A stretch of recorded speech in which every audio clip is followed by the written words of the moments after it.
Cuento de Navidad. Relato de las 3 agujas por Silaucar, del TAP 147. Y para ilustrar este relato, digamos que en un cajón, al igual que en un cajón desastre, se hallaban 2 agujas. Se encontraban allí depositadas 2 agujas de dimensiones bastante grandes, no agujas de coser pequeñitas para zurcir calcetines, sino agujas preparadas para grandes obras en comparación a las de una pequeña aguja. Por ejemplo, confeccionar sacos para posteriormente contener harina, cereales, sal, etcétera, etcétera. Al lado de estas 2 agujas grandes, poderosas, potentes, se encontraba también una pequeña aguja que, como digo, su único servicio podría ser o podría llegar a ser coser un calcetín o remendarlo. Pero humildemente aceptaba ella misma su condición de pequeña y sencilla aguja y observaba y oía atentamente la diatriba, la conversación y los aspectos más preponderantes de la misma, de las 2 agujas a la que me he referido. Y una de ellas se jactaba de que tenían una gran suerte las 2 de poder conformar en pareja un trabajo de tal naturaleza como era la de fabricar tejiendo unos poderosos sacos que albergarían pues de todo, como he indicado: harina, sal, azúcar, grano, etcétera, etcétera.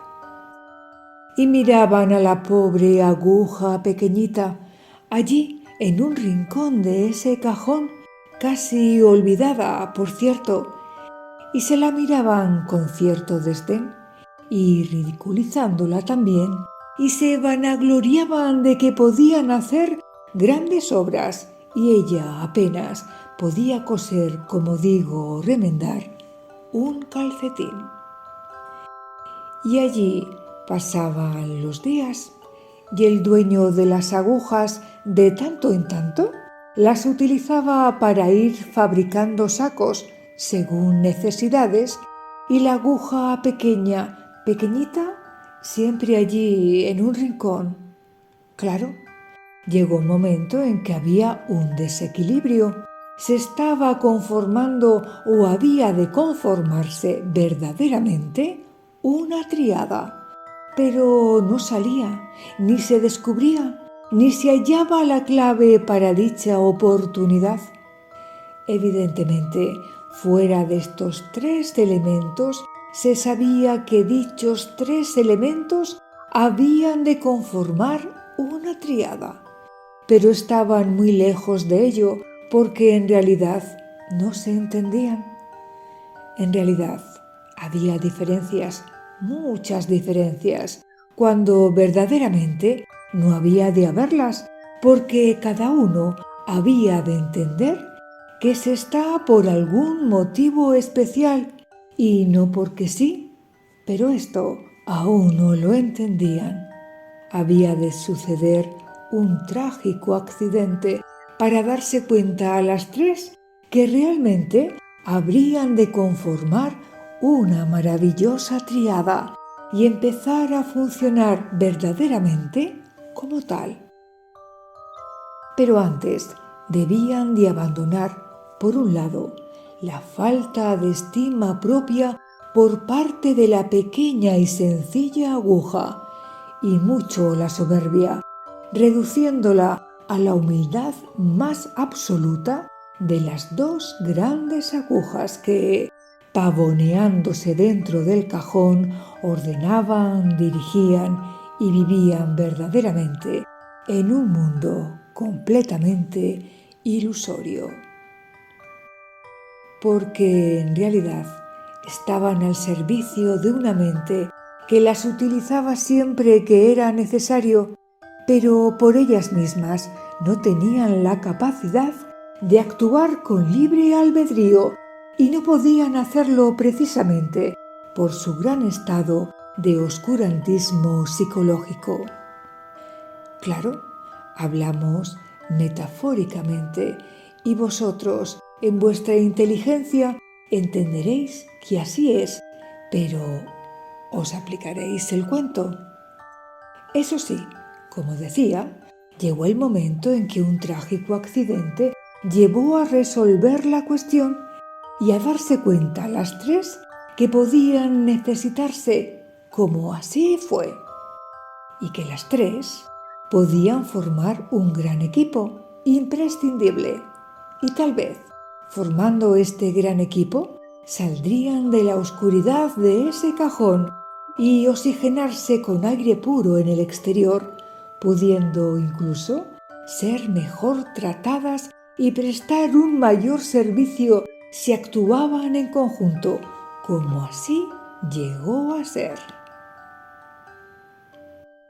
La verdad es que llegó un día en que uno de los sacos que contenía grano se rompió, se rasgó y empezó a fluir el grano y se perdía por el camino.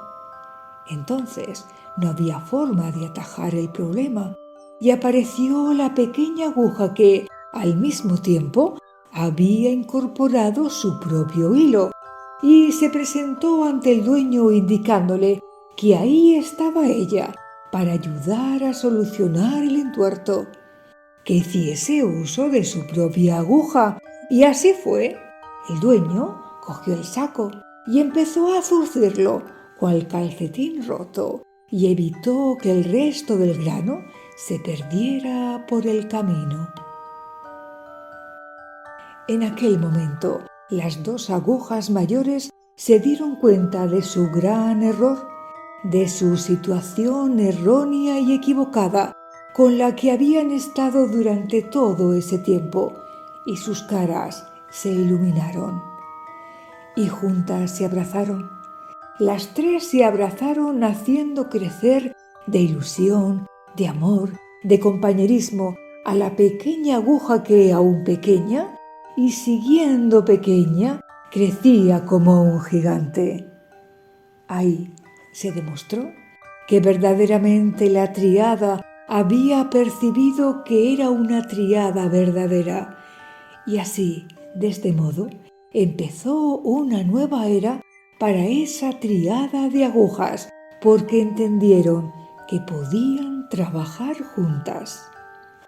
Juntas fueron pregonando su efectividad, aquí, allá y acullá. En todos los cajones donde había agujas les llamaban la atención, les pedían atención precisamente y les explicaban lo sucedido, que habían de formar tríadas. Y así fue como fueron creciendo, y así fue como el grano no se perdió nunca más. Los sacos podían reventar, claro que sí, pero siempre existía la tríada para llegar a solucionar el entuerto. Y aquí acaba la historia, una historia que verdaderamente puede resumirse en un estado puro de humildad. Amados hermanos, os mando mi bendición. Amor Silaucar.